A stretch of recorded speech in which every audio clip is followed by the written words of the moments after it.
This is gonna be really hard. Normally I try to keep my videos super upbeat and positive, but you know, this one's probably gonna be a little different. I'm going to delve into some family history and a little bit more about my story while I'm decluttering today. And for those of you who are new here or maybe don't know our family well, to say that we have a great deal of sadness in our past would probably be a major understatement.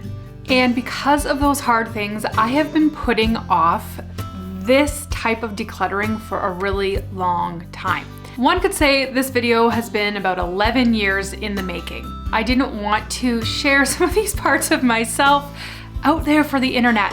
But the reason I've decided to go ahead and make this video is because I know there are other families out there like ours. I know there are stories that many of you viewers have that it would be really helpful for you to watch this video and hopefully get the strength and encouragement you need to do some sentimental items decluttering in your own life.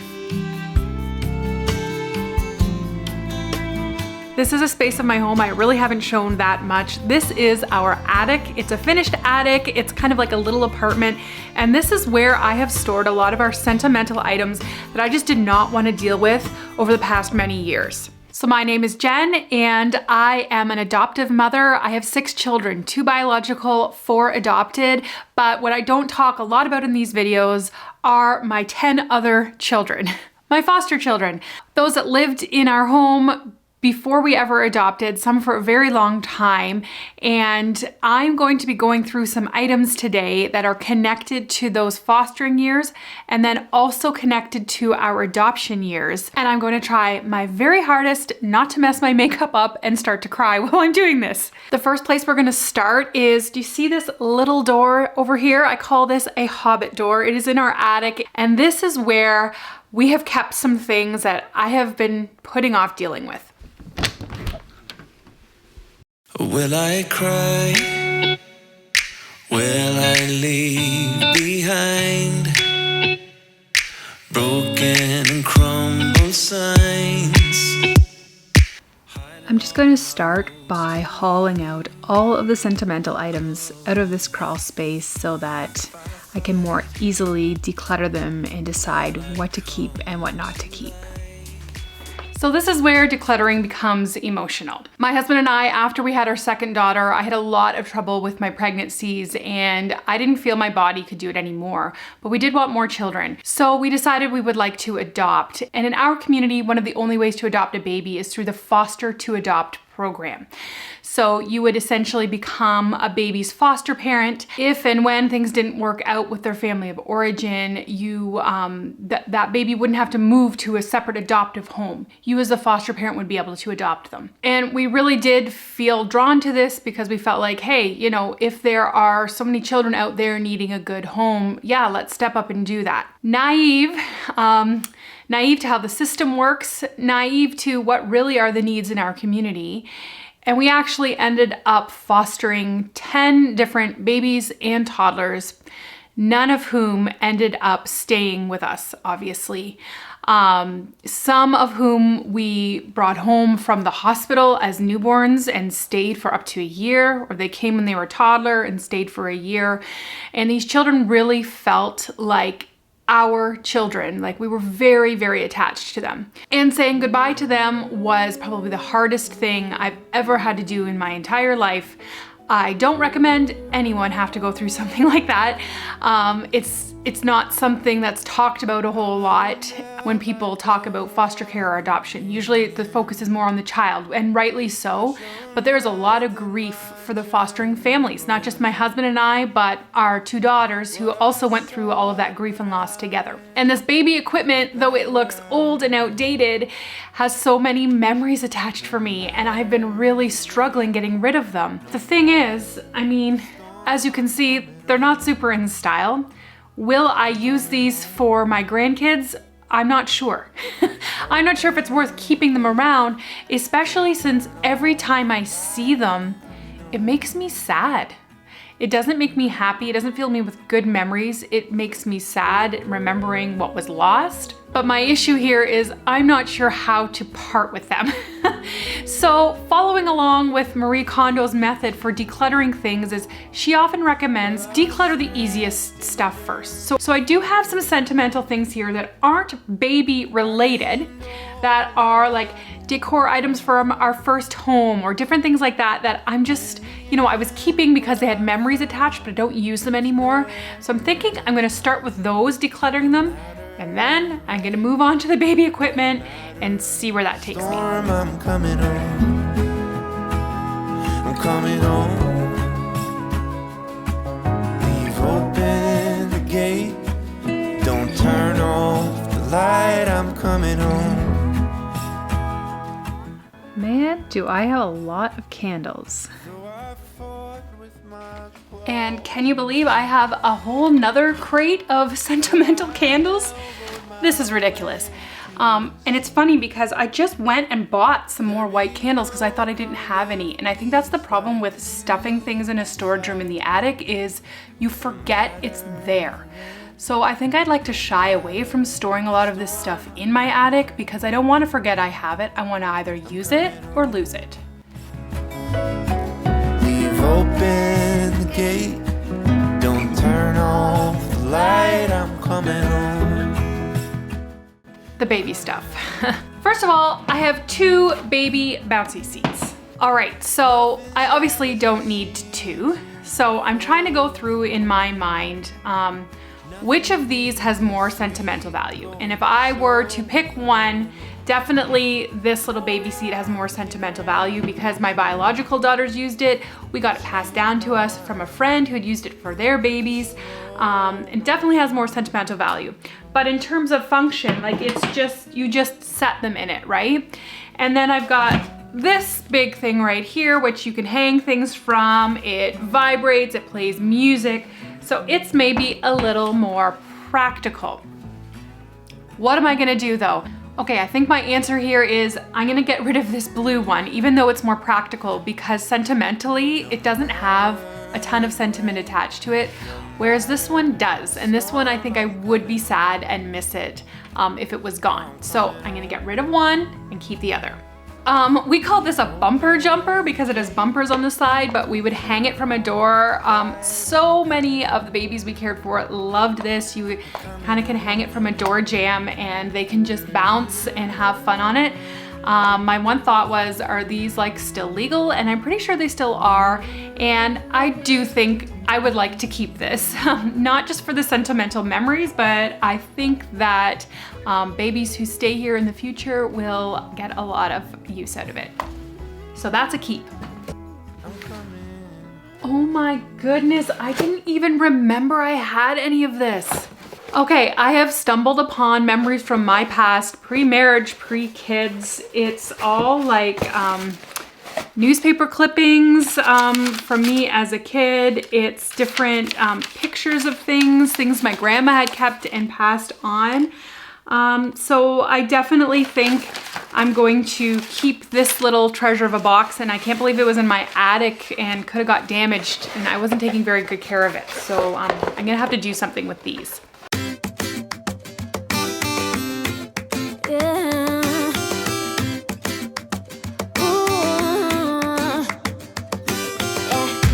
I've been all around the world, every city, every place, always been a rest. Okay, so going through all of this, you can clearly see which pile is bigger, the toss or donate pile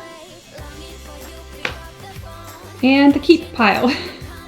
So I'm really proud of myself having really dealt with things, and I think it's important to note that you don't have to get rid of every sentimental item. It's okay to keep some of them, but you don't have to keep all of them. Okay, I am in the basement. I am in the kids' playroom for the next part of the video, and I want to talk about this item right here. It is our train table. So when I was a young mom and I just had 2 girls, we dreamed of adopting a boy. And I have a few nephews who were around at that time, and they were totally into trains and train sets, especially watching Thomas the Tank Engine and recreating that in their homes with their train tracks and their trains. And I had this dream in my heart of adopting a little boy, and for some reason I always pictured him sitting quietly on the floor, making train tracks, and we would be playing trains together. So a couple years into our fostering journey, we fostered a little boy. He was 15 months old when he came to us, and it was a year later when he left. We were very attached to him, and one of the first things we did when he came into our home as a foster child was I bought this train table off of a local buy and sell site. It's just a used train table. It came with all the tracks and a million trains. And our little guy really loved playing with this train table. Like, he would spend a long time sitting and playing at it. And it was just like that dream in my heart, come true. This little boy reminded me a lot of my husband, Andrew. They looked very similar. They had similar personalities. When he left and went back to his family of origin, his story it kept getting harder from there. It's not like it was necessarily a super happy end to that story. I still lay awake at night thinking about our foster kids that I've never seen again. And I kept this because we dreamed that, when we adopted someday, our son would really want to play with this. Well, as many of you know, we did adopt 2 boys, and we have 2 sons now and 4 daughters. Playing with trains is not their thing. Actually, sitting and playing quietly is definitely not their thing. They're more into like cars and superheroes and anything that involves like a lot of noise and action. And I think part of my reason that I've always kept this in the corner of my basement is because it represents what kind of my dreams and expectations were for my family. And when those dreams and expectations shatter and don't get to be fulfilled, it can be really hard to move on and to let go. And I don't want this video to in any way knock my current sons, who I love and adore. But you know what? Their personality and the things that they struggle with through no fault of their own, it just makes it so that this type of a play thing is not their thing. And I'm learning now as a mom that I need to let go for their sake so that they don't have that expectation hovering over them that I need to be like this and mom expects me to be this type of a person. Because the only way we can move forward as a family, as an adoptive family, is if we appreciate each other's strengths and the realities of what we're in.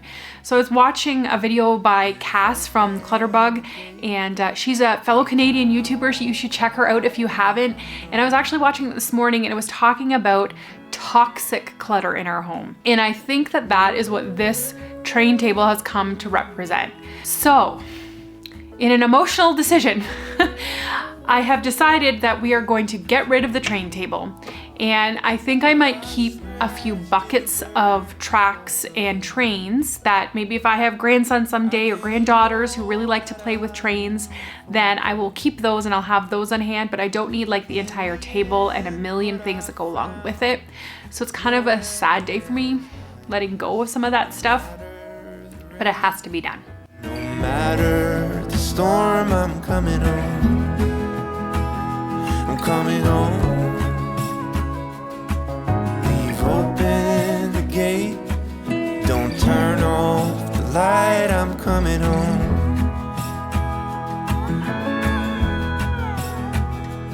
Though I fought with my claws and teeth, though I elbowed my way to a seat. Now that that table's gone, I have room for another sentimental item that is far less toxic to the mood in our house, and that is this wooden table that my grandpa made and my aunt painted it. I think I'm gonna like this here much better, and the kids can sit and do their Lego on it, and it'll be much better for this space.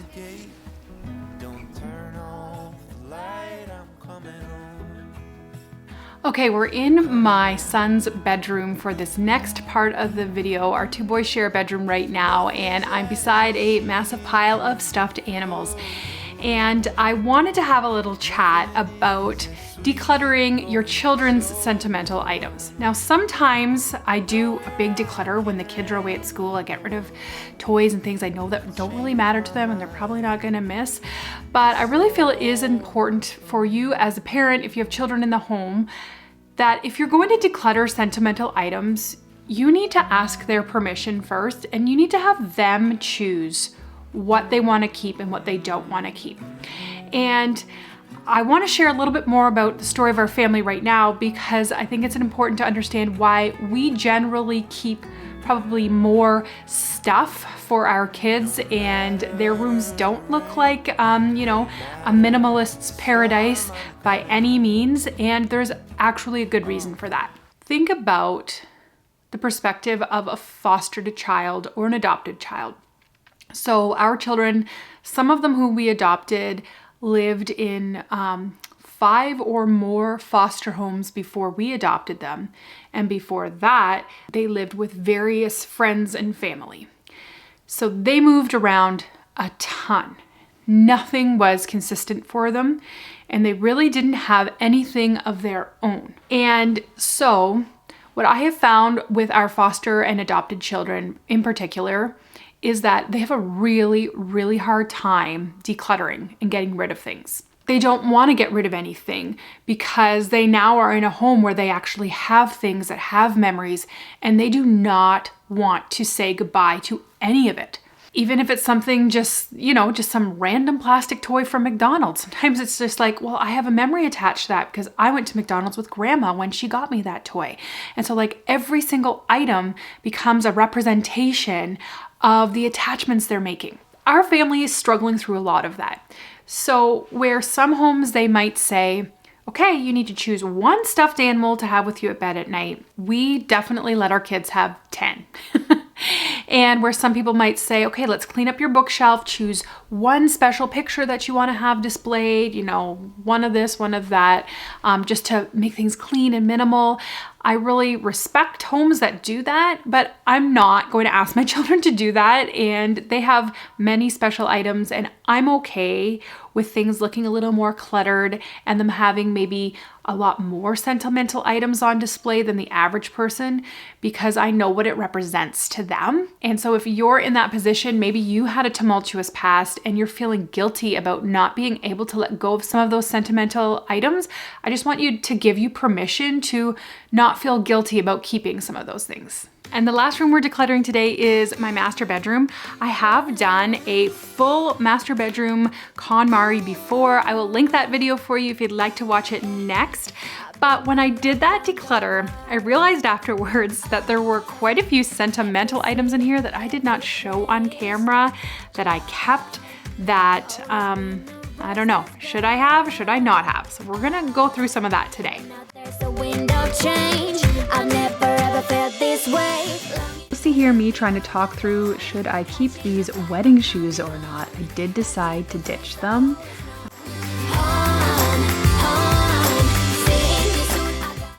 But this bag right here is really tough to deal with.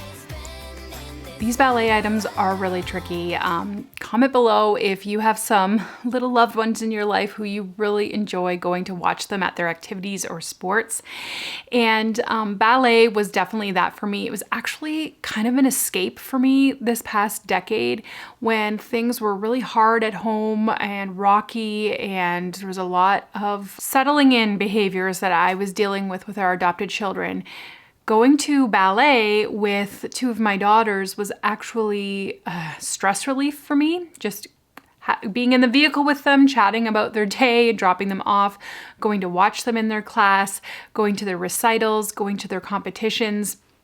It was probably, in hindsight, more special for me than it was for them.